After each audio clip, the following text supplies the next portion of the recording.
Partners in Care, Shropshire, Telford and Wrekin. This is the third and last in our series of videos on best practice in hydration. The theme of this video is social eating and drinking, prompts and reminders, supporting those totally dependent on carers, and hydration champions. Humans are social animals, and we tend to eat and drink more when we are with other people and when we are enjoying ourselves. An attractively laid table and a relaxed and calm dining room will encourage people to linger over their meal and consume more. Someone going around with a jug to top up drinks and offering a hot drink at the end of the meal are both ways of encouraging additional fluids. If residents are unable to leave their rooms, encouraging visitors to make a drink for themselves and their loved one, or allowing staff to have a drink with the resident, will support more fluid consumption by making the drinking a sociable activity. For someone who is unable to sit still for long, or perhaps likes to wander around, a cup holder attachment can be attached to a wheeled walker or frame so that the drink can be carried around. Older people may forget how much they have drunk and might not understand the need for greater hydration.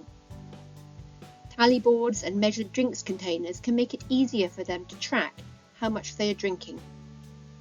Providing a leaflet with facts about UTIs and hydration, or using a urine colour chart, can be effective in some instances. Try to help the older person to understand the positive effects of good hydration. In general, the more that people see drinks around and about, the more people are reminded about drinking. Sometimes a hydration station works very well, either for residents who can help themselves, or just for seeing the drinks options on display. It can be helpful to have a cup that will flash or speak to alert the person to drink. The alert will go off if the cup hasn't been lifted for a while. Those totally dependent on carers are those who are at the highest risk of dehydration. It is most important that the person is in an upright position to reduce the chance of aspiration and choking. Make sure the drink is directly in front of the person so that it can be seen. There are many conditions experienced in older age that cause people to develop tunnel vision, and so they may not see a drink if it is placed to one side.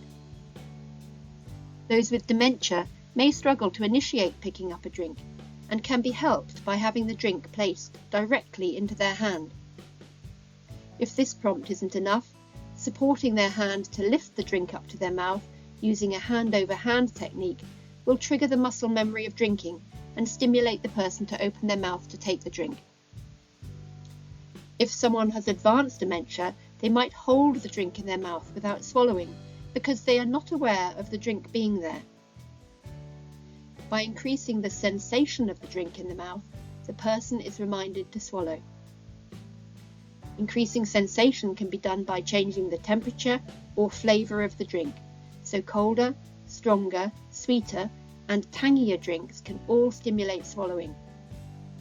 Fizzy drinks are also more stimulating in the mouth.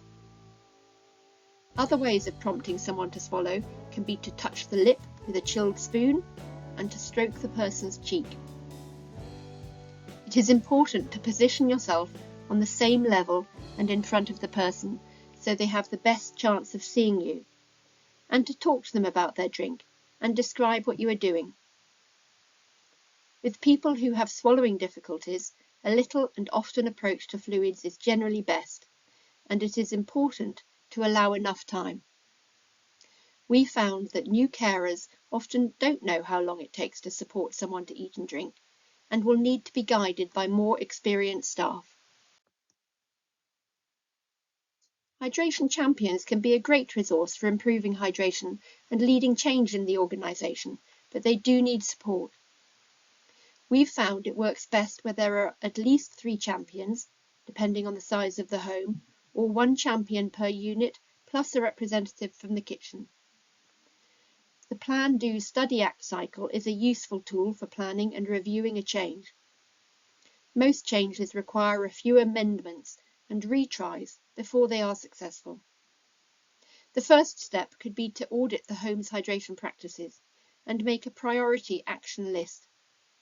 To maintain enthusiasm and to be successful, hydration champions need to have management support and backup. Thanks for listening. We hope you found it useful. For more information on training offered by Partners in Care, please visit our website.